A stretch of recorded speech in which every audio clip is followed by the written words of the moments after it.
Welcome to the Friendly Aussie Podcast. Welcome to the Friendly Aussie Podcast. Wow, that was an interesting, different, yeah. unique intro. Thanks, Joseph. Yep, thanks, Mitch. Today we are here with Mr. Winky. Hello there, guys. Hey, Winky, how's it going? I'm good, thanks. How is everyone? Yeah, I think I'm pretty good. How you doing, audience? Yeah, we're good.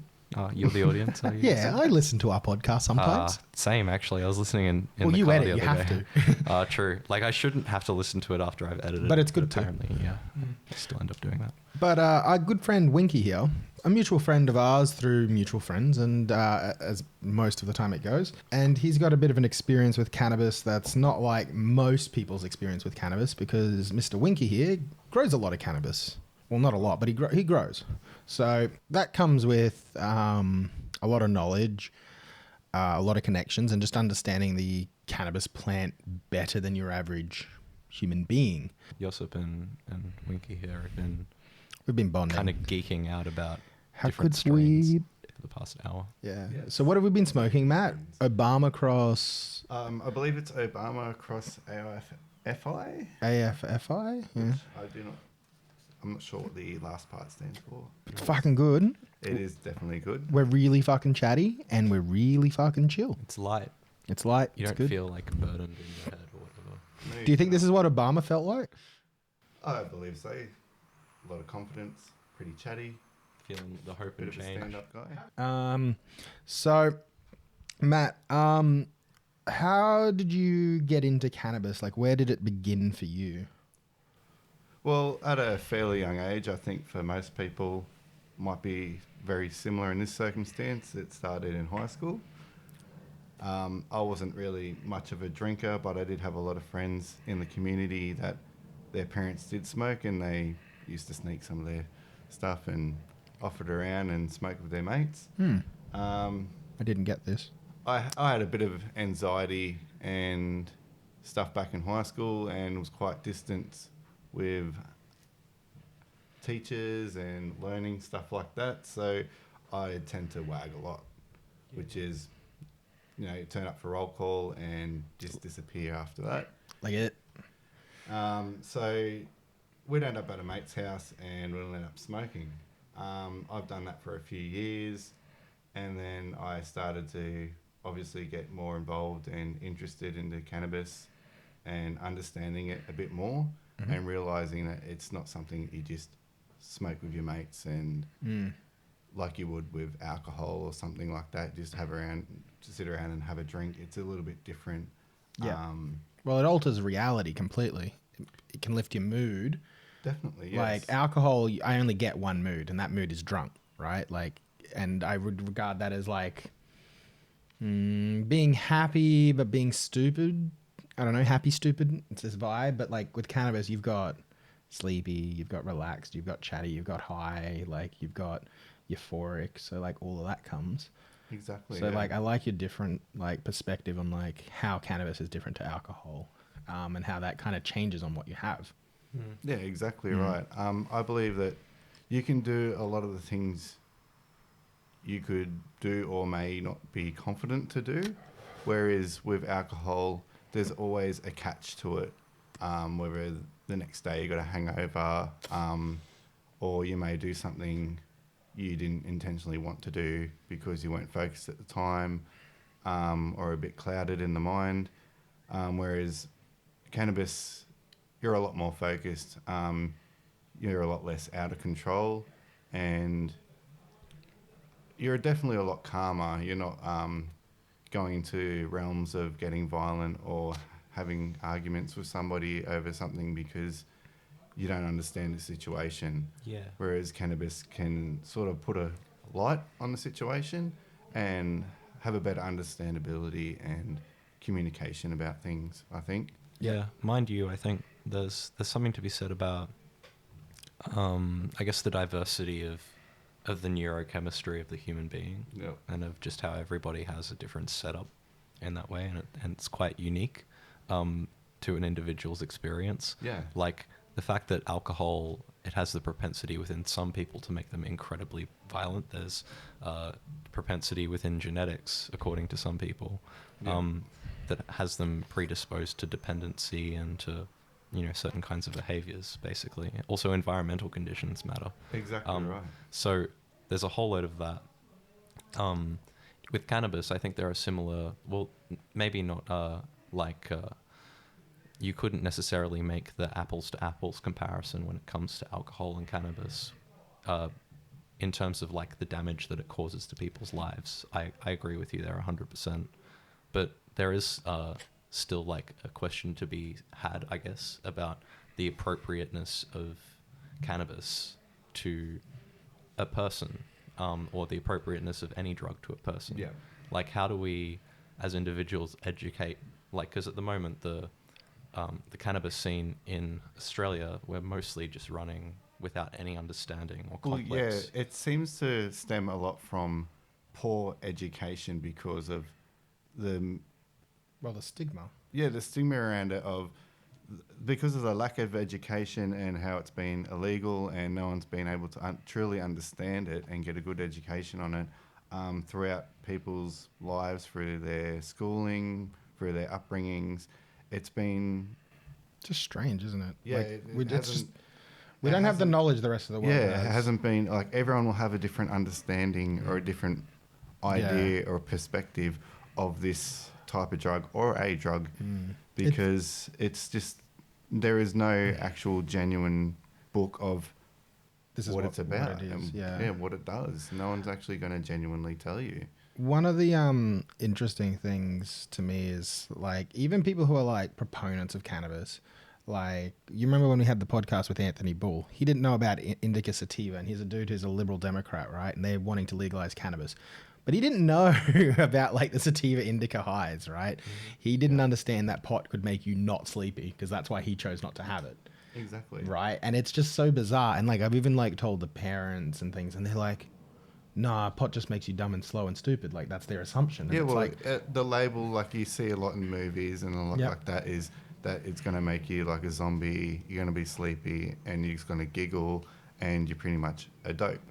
You're a dopey person. Yep. Well, I'm pretty dopey. When that's not the case at all. Like Nah. the majority of strains back in the early 80s, late 70s, if you go read up about it, were majority indica strains. A lot of skunk back then. Yes. Yeah. It's when. And that was due to growing conditions of just trying to hide it.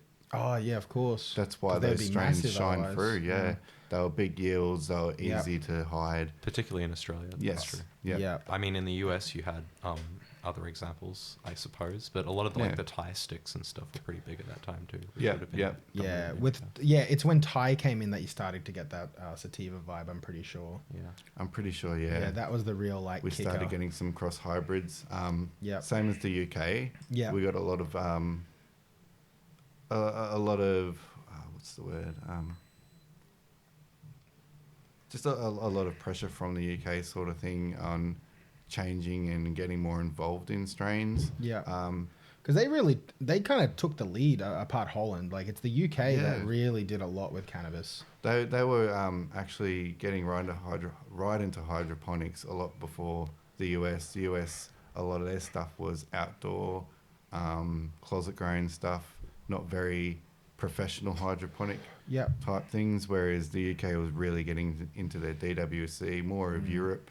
We're getting into the DWC type setups. And makes sense. Like generally Europe's like, more closed, like you've got smaller area. Yeah, we like see a lot of their flat pack stuff and their townhouses are very smaller. So they've had Amsterdam was a trip. to obviously restrict the way they grow and change their conditions. Man, just like animals, like true.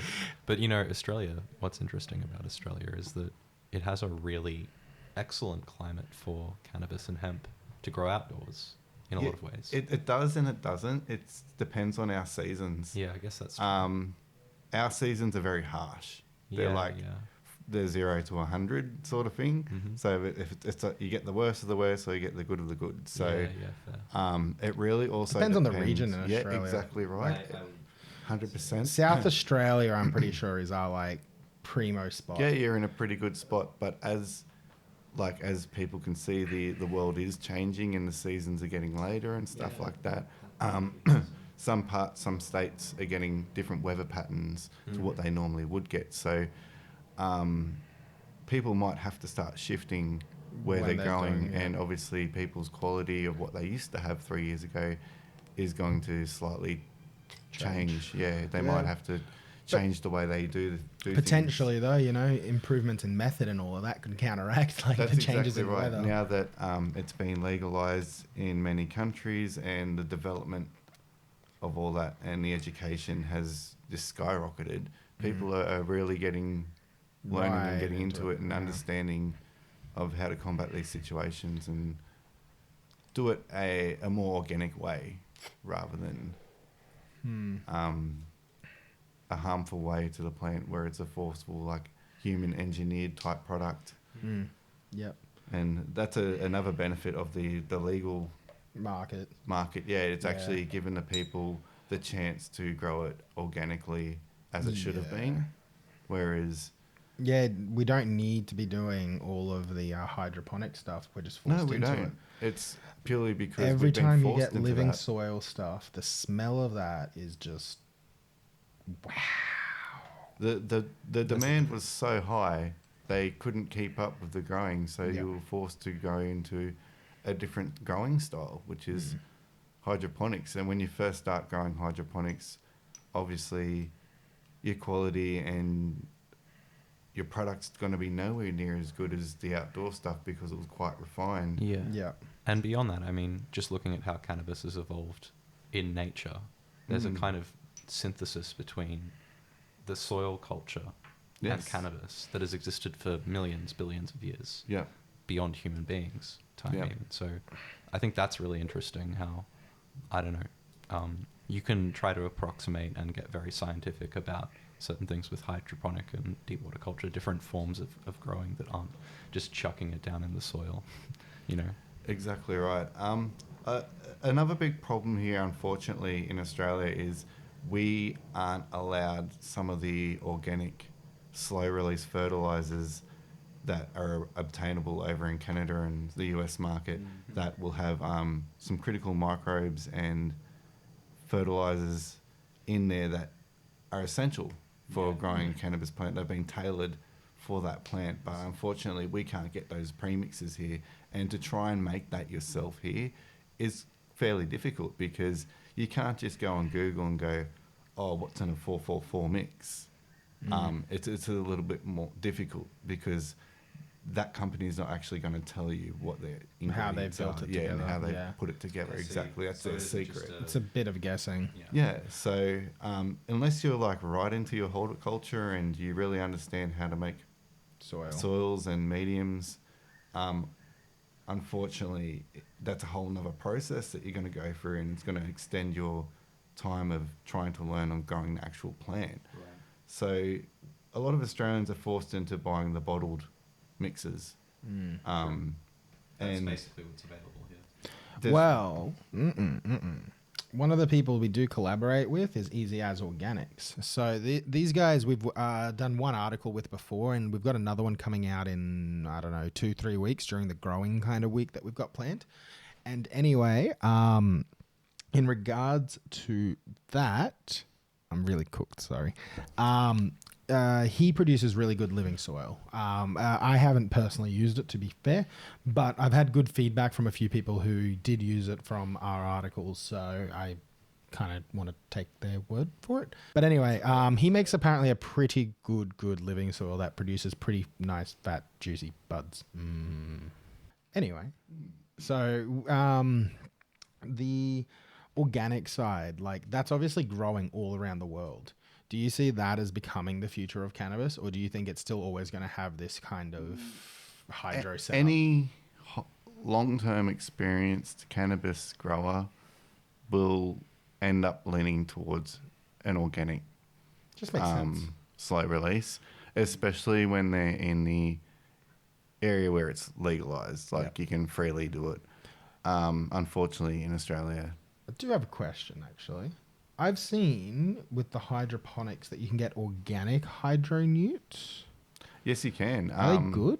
Well, I've tested a few. So you've got the Sensei Pro line, Yeah. which would you most commonly would have heard of as their biodiesel. Biodiesel. Yeah. So that's 100% organic bat guano. So most of their lines, they specifically will have all organic products. I'm pretty sure maybe their 100% of their line is organic. Cool. But they're for experienced users. Like they are very, very concentrated mixes. And you really need to read up on their guides. That's another thing that people definitely should do if you are going to get into growing is go to the manufacturer's guide list. There'll always be one on their website. And make sure you definitely do your calculations and you're reading very accurately, because less is more and you don't want to go too much and create problems. If you're a first-time grower, what would you recommend? Like, not to go with organics, maybe try something else? So I'd go with something really basic. Like advanced nutrients. Um, We had success with those. advanced nutrients. They were pretty forgiving. They're A and B, so anything that's got an A and B line, you're generally pretty safe without having any other additives to it. You can just get away with just the A and B on its own. Yep. But if you want to try and get a little bit more out of your plant or the most out of it, then you'd want to try some of their additives. I would say like your Canna Cocoa is your basic stuff. Yep. Is pretty much your cheapest. Yeah. And then you got your advanced nutrients line as well. You've got a few others there that have come out recently, like Psycho and stuff like that. I am not really someone to recommend the brand Psycho. They're one company based, I'm pretty sure, in Western Australia that specifically make PGRs. Now, Crap. every plant fertilizer or growth or food you want to call it is a PGR. Now, there are good PGRs and there's bad ones. There's ones that can retard the plant. They can speed up, make it do things that it naturally shouldn't be doing. Hormone changes, a lot of stuff that you really don't want. And those PGRs, those chemicals can stay into the plant, and you can smoke them after the curing stage, after it's been harvested. They will stick into the plant, and there's been a lot of education and acknowledgement on PGRs lately as they've been used a lot and a lot more, because they used to get away with using them on your fruits and tomatoes and stuff like that, and you're not actually smoking those vegetables, so you wouldn't generally know because you're consuming and eating them. They're at a safe level, according to food standards, but when you're smoking it, that's when this chemical seems to have a bad reaction, and it's actually it's like a poison. It's carcinogenic for sure. Exactly right. But you're right. Like when you say that there's a way, a great many means to actually regulate the growth of a cannabis plant. Exactly. Or other plants. It's like sort of like giving your plant like a protein shake or giving it steroids. Sure, yeah. You can go down one of those person gave me a lines. really, was it you maybe? Someone gave me an awesome like metaphor or example, and it comes to that steroid line. So like your plant has, let's say, 3 or 4 months of life, right? That's its entire life. If you pump it with the steroids of PGRs for even 2 weeks, that's years and years of its life. Yep. Like if you actually conceptualize its life and death. Going for all these stages with still that stuff in it. Yeah. And it's not getting eradicated, it's not getting removed, it stays right in there. And what people don't realize is as this plant's going through its life cycle, it doesn't need some of that stuff. It may require it at a later stage or an earlier stage. And if you're giving it things that it doesn't require at a later stage, then it's going to give it side effects. It's going to create adverse or improper growth. It won't grow to how it should have grown because you've overfed it with something. What I'm curious about, I don't know if you have any personal experience using a PGR, but I'd really love to know the difference if you grew 2 strains, say it was 2 clones, and you pumped one with PGR and one without, like the weight difference that you'd get at the end, like how much of a difference is it? Well, in all honesty, I do know a friend that has had the similar strain, and they pumped one, like the start of it with PGR, and then finished it with a normal dosage of fertilizers. And you could clearly see like a silvery glittery effect to that, to the final product. Yep. That was one of the distinctive things we could tell. Also, the amount of red hairs on the plant itself. Every Yeah. fucking time. It's, Brizzy red boys. it seems to mutate the little pods that the hairs come out of. And Wow. I'm not, a scientist or anything like that. I don't understand what's going on, but it seems to be duplicating and Do you think it's like a cancerous kind of growth on the... similar, yeah, like pretty a strange. tumor type. Well, I know design. what it does. It's in our article. Yeah. If you remember it, so the cells, rather than splitting and dividing, they elongate. Yeah. So they don't actually become like round spheres anymore. The cells become like oval shaped. Yeah. And they get bigger that way, and that's what causes like the structure to get kind of fatter and stop Yeah, like you're that right. kind of. You know when you've got beautiful buds, they've kind of got like this pattern inside almost. Yes. When you get the fat PGR, they kind of like so close together that pattern's gone, and that's just because of that elongation. The cells aren't splitting up anymore, so they can't create like. Think about circles. You can kind of build like any shape, but if you go ovals, it becomes a very solid kind of Yeah. Blocky. block. Yeah. That's interesting. Think about how many Yeah. circles can fill a It is square basically the or cell a wall rectangle. growth. Yeah. Yeah. So it is pretty interesting, but like yield wise, how much different was it? Do you know? Well, definitely like it pumps it a lot harder than, because you got to think of it as like a steroid. So it's forcing the plant to feed faster, to feed harder, and to grow a lot faster than it should. So it's going to get to its maturity level way beyond its time than it should have. So it's not going to have the proper flavor. It's not going to of have course not. the traits that it should have had when it should have taken 6 months or 8 months to finally get to its age. And yeah, like that's why they are a very, very poor smoke. They are what you're smoking is the chemical. You're not actually smoking Cannabis. any cannabis. There's no THC on there. Yes, it may has it, look a but bit it's like a not. flower. It's got the flower texture, but that's pretty much still an infant stage of plant. But it's got it looks like it's in adulthood. It looks like it's mature, but it hasn't got any of the characteristics of a mature, proper grown flower. Wow. So bizarre. It's like If anyone out there is listening and grows, just anyone at all, if you can consider growing one plant PGR and one not, and doing an update week by week or fortnight by fortnight, however it goes, and just give me a detail, like pictures side by side, I will pay for this. Hey, Winky, do you think that, like, from a visual standpoint, just like looking at two different plants, you can tell which one is like pumped with PBZ and like other shit, and one that's just been grown organically? Is it very simple to tell just by looking, or sometimes do you get like a little bit? Can you get tricked just from a glance? Are there some situations where it's less like unambiguous?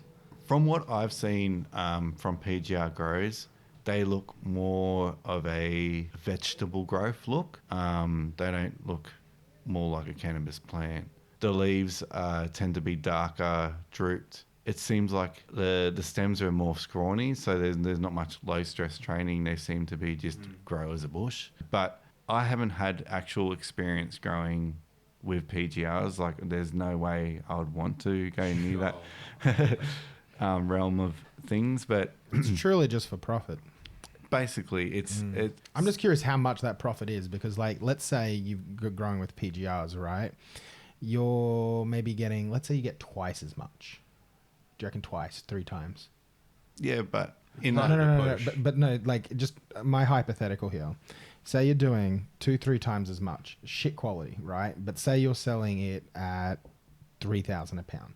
But then you choose to grow high quality. But the thing is, the high quality, you won't get 2 times as much, right? Or 3, but you'd be able to sell it for $4,500, $5,000 a pound if And you've got quicker, quality. probably. In this day and age, yes, but unfortunately, it shouldn't be like that. Yeah. It shouldn't be. Why should we have to put a higher price on something that's more better for you, more healthier? Straight Yeah. up. Because the people who can't afford those high quality strains are end up smoking shit. Yeah, exactly right. The thing is that I notice from who I've talked to and whatnot, PGR stuff, it sells for cheap, right? And when it actually goes down the funnel, the price is almost the same as strain. It's close. If you're It's getting a very queue, close, if yes. you're getting a queue of PGR, you're probably paying 90 in Brizzy. Yeah, right? some people pay 110. Yeah, some do. So why do people accept? But then you can get that? strain for 100 or 110, and paying $100 versus 90 is not much. Yeah. But the thing is, that thing will last twice as long. And to me, sorry. It's interesting because like I remember when I went from PGR, like it took so long to get like non-PGR. The only time that I ever got non-PGR in Brisbane in my early days was when we went to Nimbin, right? And I got some nice outdoor, or I got some bush that comes through occasionally. But what I was going to get to was when you got that nice, you would smoke a queue between 3 boys in 2 days, right? Give or take. But then you'd get your PGR, you'd smoke a half in a day. Oh, Like, yeah. Like so like the price one bud difference, could it's be insane. 50. Yeah. Because it's Just fucked. pumped. Yeah. Yeah. But have you heard much about the PGR 2.0? Yeah, well, I've definitely been seeing it, and that's why I mentioned that brand Psycho, because they're doing that. They're doing mixes now of minute traces of PGRs in there where they can almost get away with selling a product without even labeling PGR on there. And not many people, if you're obviously not into it and understanding or educated about the whole fertilizers and foods and all that sort of thing, then you won't have a clue. You'll be like, oh, my plants are getting pumped and big and they look awesome. And Fucking gains. yeah, and then they'll soon realise that their plant's not looking like the way it should have looked and not tasting like the way it should have. But this is interesting though, again, because it's still very, very illegal in Australia for the most part, apart ACT now. Whoop, whoop, whoop, whoop, whoop. Yeah, boy. But the knowledge and whatnot from the community isn't there to help you in that process. So Exactly right. someone who's just starting, they don't know what good cannabis is unless they've been overseas or they've just luckily ran into it. Because through Fab, I get emails semi-regularly from people going, I'm in my 40s or 50s, but all I can get is PGR. I'm resorting to growing my own. And they ask me, how do my buds look? Like literally, they're like, is this good? And I'm like, yeah, they're pretty good. But you can see that if they practiced more and they had some more knowledge coming, fuck, their buds would be world class. Because from how I see cannabis, it's just once you learn, and then it becomes much easier to get like amazing results. Exactly. Like I've known people who have done their first grow and they had amazing results. Like it's not actually the hardest thing, and it just becomes a thing of let's add a little bit more knowledge to what I already knew, and normally it becomes I'm getting a bit more yield and I'm getting nicer smells. Yeah. Right? That's normally what you're looking for, and that just comes with a bit of time and experience. But the thing is, your first grow, if you're growing it not even organically, just with nutrients, and you're not pumping it with PGRs, you get amazing results. Yeah, well, it will come down eventually To to genetics obviously as well. the seed and the Yeah. strain that you are growing. Yeah. So unfortunately, if you just happen to get a random seed from a mystery person, It can be rubbish. it could be rubbish. Exactly right. It's important, like, you know, without having that kind of grower's knowledge and experience, which comes with just doing it, I guess, and learning, it's hard to tell which strain or which seed will be best for your grow setup or will be best for a given I mean, you can go on the Exactly right. internet and check it out, what other people have said, but And then it's going to depend on if you can actually get a hold of that seed. Yep. yeah. Is going to be the real issue here. There's a lot of seed banks popping up in Australia. There's a lot of them. yes, there It's are. really good. We're working with a couple. It's nice to see, and it's going to be interesting once genetics get to, fucking genetics. Mm-hmm.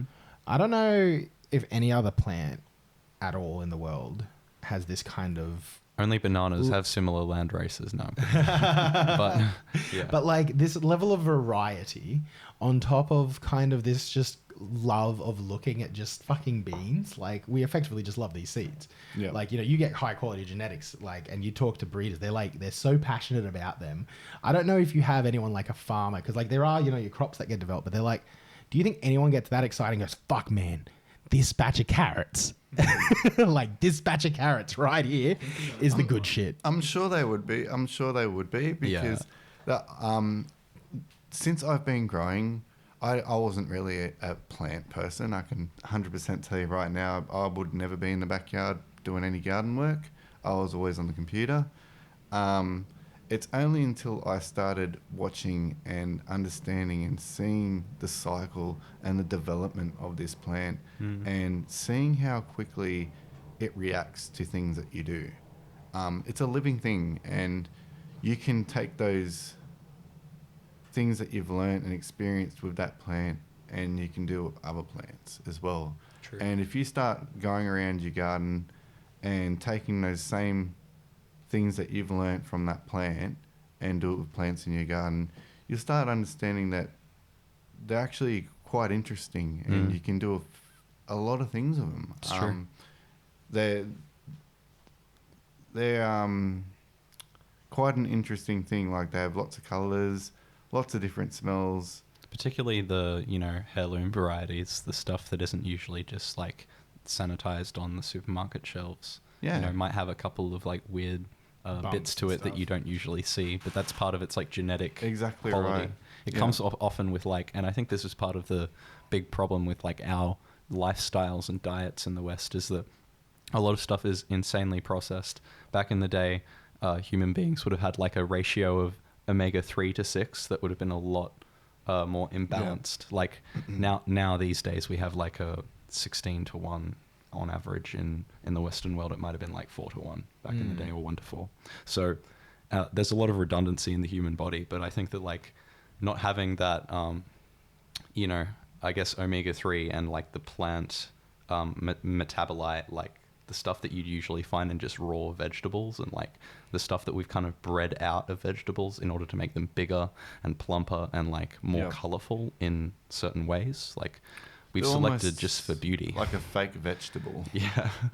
Yeah. They've lost all their natural properties. True. And I know only a left dude. of the ones. But it's kind for of the weird. image. It's almost like they became the best version of themselves, but Yes. not really. There's Like, been Well, that was some the whole good point development. with phenos, is trying to pick certain Get to the traits point. of that strain and get the most out of it. Yeah. Yeah, and they did And- that with plants, but I just wonder like how the culture is now that you've got these kind of GMOs. Like it's different, right? It is very, now very it's different. science ways, but like, what if you did it through like nature ways? Could you get to such an a level where you could get GMO like results but Through breeding? nature? Yeah, through breeding. Right. Yeah, no, I think that people kind of are. And I think a lot of the development that's happening within cannabis genetics is, the hard work of going out and finding a particularly unique strain or whatever, and then finding ways to actually breed that with, or hybridize that with something that maybe already exists. Exactly. So- Like you're looking for that pheno with the most vivid of that color, or that most distinctive smell. There'll be 1 out of 100 plants that will have a higher smell than the other, or have true. certain traits. And if you clone that one and then breed that, and maybe after 2-3 generations, you'll be breeding that seed exactly identical. So to it's that. just like stabilizing that specimen. Yeah, yeah. almost. Wow. You pretty much got to do that over a few generations Mm-hmm. to make sure it's an effective. I don't know too much about breeding, but something I've always wondered, because you have your male-female plants, how much of an impact do the male plants play in the role of the breeding? How do you judge a male's characteristics? It depends. Like if you are purely breeding males, or females, then there's obviously it's the same way as obtaining a feminized seed. So you'd want to get a male seed, and if you get the male will pollinate a female, and obviously get seeds. So the female will get seeds on it. Yeah. You'd only want to do that when you've got the right strain or the right plant that you really want to do that to. That's really, really getting into genetics. I don't think there's many people in Australia that are doing that. There's a lot on small scale, accidentally doing it or are doing it. Because like I've seen people selling pollen, right? Yeah. So you can impregnate your lady. Mm-hmm. And you don't need the male counterpart for that. Yeah, I've just always wondered. Okay. No, because like they've already got the pollen from the male. So you don't need the send male. it in a bag. But like, say I'm breeding. I don't know. Let's say I'm the creator of Pooter Breath or Jelly Breath, right? I'm making Jelly Breath. Yep. And that's a cross of whatever it is. Maybe I should have used something that I knew what the cross was. Well, it's from Mendo, the Mendo line. So say like, a White Widow cross AK-47, that was a popular cross, White Russian that became. Yep. Right? So you have the White Russian. But what I kind of want to know is, where does the male plant come in for that? Because like when you're crossing those two, how does that work? Do you grab the male of the AK-47 and impregnate the White Widow? Or does it go the other way? Like, that's kind of where I get a little lost. Like, I don't understand, because you need to get that male version of the seed. You'd want one that's the most dominant. Okay. So the one that you want the flower, Mm-hmm. you want that to be the most dominant trait. For the female. Yeah. Yeah. Yeah, that makes sense. So, but unfortunately, it's always it's like rolling a dice. Yeah, right. That's why they'll do it to a bunch of them. Yeah. Like over 100, and there might be just one out of that 100 that they really want to keep. It's going to be the best one that actually got the ones that they wanted. So you'll get the seeds out of those 100, and then you'll replant the seeds to see what comes out of them. Yep. And then that's how you know which ones produced good seed. Yep. Or that's how you know if you're actually starting to get that generation. That generation. Yeah. Right. Okay. That's why it could take 3 to 4 years to do this process. Yeah. I remember when I was on Dark Web Ways, I used to get a Jack Herer that was being written as the 14th generation Jack Herer, right? This was from a legend called S.A. Gray. And this Jack Herer was... I didn't smoke a better Jack Herer in Amsterdam. I've never smoked a better Jack Herer since. It was incredible. You would have one cone, maybe two. You'd be high for like 4 hours. Like its high just didn't fucking end. So I assume that they found a good pheno. Yeah. And then they've what I do know with that Jack, pheno and then found the best one from that one and just kept going. What I know about Jack Herer... Because that's what they're trying to do is get the most pure strain, of the strain, and then I was told with Jack Herer especially, it's one of those very unstable strains. It just doesn't produce the pheno that you want. Yeah. But they say it takes many attempts, and then when you get it, like the Jack Herer is like just there's a reason why it's fucking Jack Herer. Yeah. It's that legendary strain to me.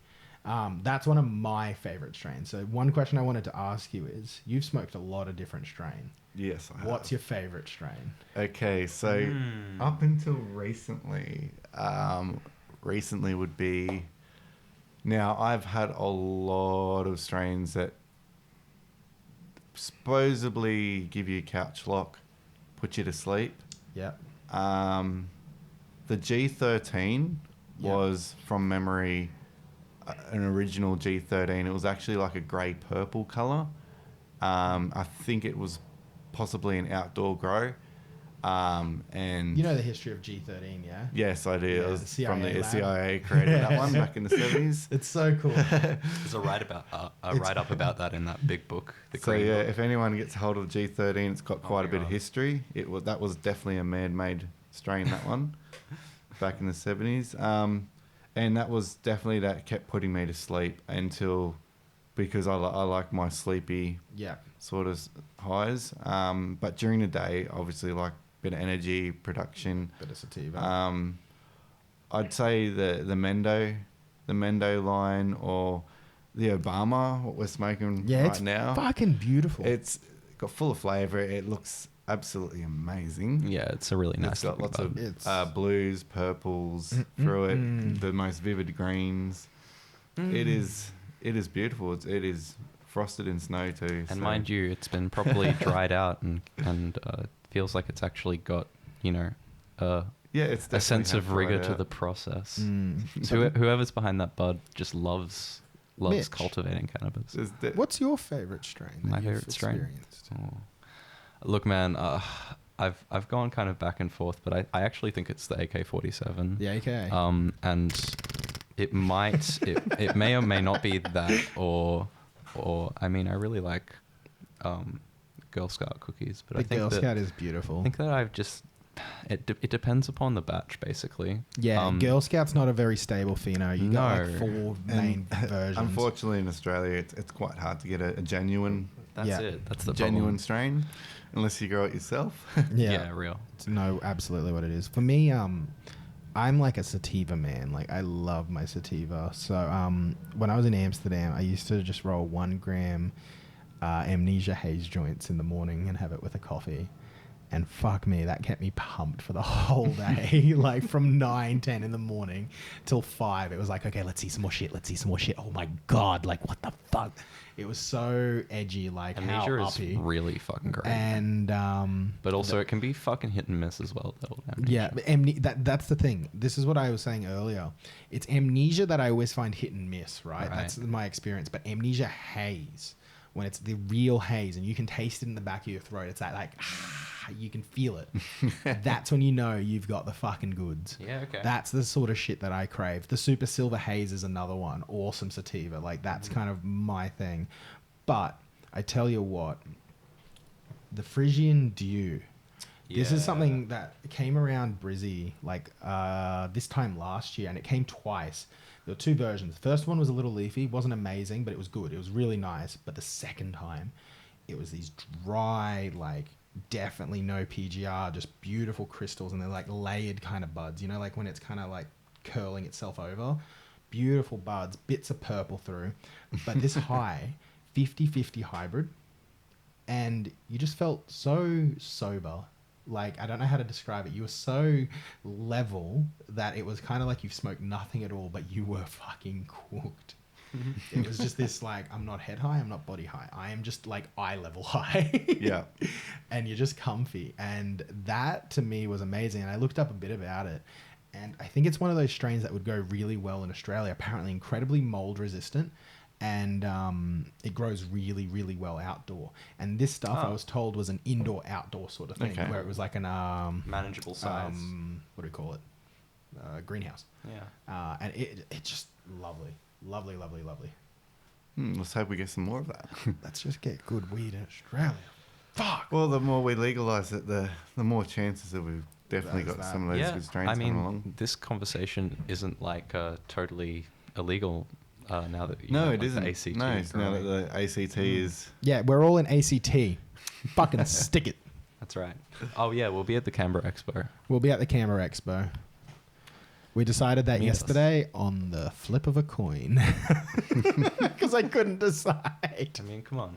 That's how the best decisions are made. Yeah, it's just Without actually expensive to making get it. us down there. But we found a few ways we can be a little cheaper about it, and it'll work out well. So stay tuned. And with that, I think actually maybe we should wrap it up. It's been about an hour, I think. Yeah, just about. It's been a farewell. Thanks, Thanks, Mr. Winky. Winky. No, thanks for having me, guys. I reckon we'll get you on again. There's a lot we can talk Yeah, about. definitely. This is awesome. I want to do a guide on a basic grow for people. Yeah, that would be Some sick. Solid education on not what you just see on movies or in the books or that, just some real basic. And tailor it a little more to the Aussie crowd, yeah? Exactly right, Like, to our that's the biggest conditions. thing. There's not enough Aussie Very resources. simplified and just quite an easy process that anyone can do, just like growing a bonsai. I like that.